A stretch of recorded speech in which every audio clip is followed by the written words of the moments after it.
Hi friends, ఇలా మనం బెండకాయ చారు చేసుకుందాం. దానికి కావాల్సిన పదార్థాలు: బెండకాయలు, చింతపండు పులుసు, పసుపు, దంచి పెట్టుకున్న ఎల్లిపాయ, జీలకర్ర ఆవాలు, కరివేపాకు, టమాటాలు, ఉల్లిగడ్డ, ఉప్పు, కారం, నూనె.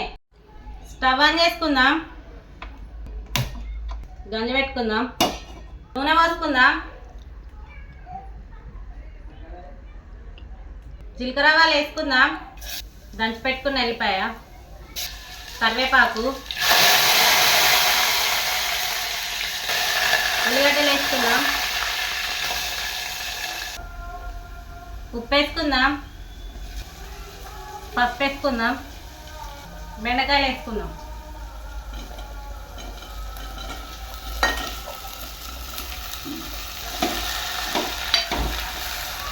కారపొడి వేసుకుందాం. టమాటాలు వేసుకుందాం.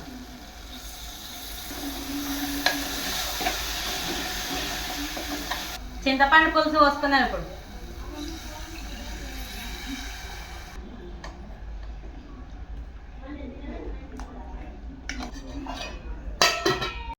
కొన్ని వాటర్ పోసుకుందాం. కూర రెడీ. ఇప్పుడు స్టవ్ ఆఫ్ చేసుకుందాం.